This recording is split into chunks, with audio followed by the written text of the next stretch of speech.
పొరపాటుని కూడా ఎవరు ఓటు వేయకూడదు. వేసినా కూడా వాళ్ళు ఎందుకు పనిచేయరు? 5 ఏళ్ళని ఎలా గెలుస్తాడని చెప్పాము. మరి పోయిన 5 సంవత్సరాలు విభజించిన తర్వాత చంద్రబాబు నాయుడు రోడ్లు, భవనాలు, నీకు రాజధాని కట్టిన భవనాలు కానీ, అసెంబ్లీ కానీ, లేదా హైకోర్టు కానీ నీకు కళ్ళు కనపడలేదా?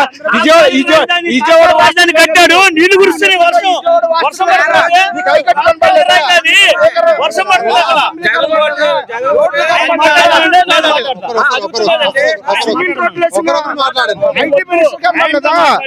నువ్వు కనపడలేదన్నావు కదా, 5 ఏళ్ళు ఏం చేస్తారన్నావు కదా, ఇబ్బందులు అయిపోయింది. చూసావు కదా. చంద్రబాబు నాయుడు నా పేరు కృష్ణ. చంద్రబాబు పేరు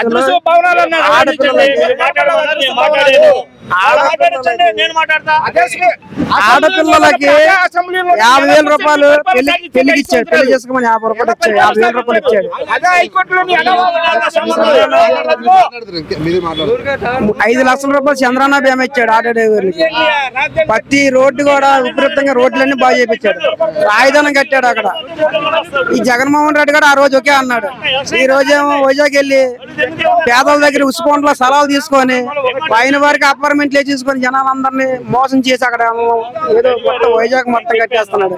వాళ్ళు చంద్రబాబు నాయుడు గారు ఇక్కడ 14 సంవత్సరాలు అభివృద్ధి చేశారు కాబట్టి వాళ్ళందరూ చంద్రబాబు కావాలనుకున్నారు. ఏంటి చంద్రబాబు నాయుడు గారు ఇప్పుడు కూడా ఇవాళ కరెంటు బిల్లు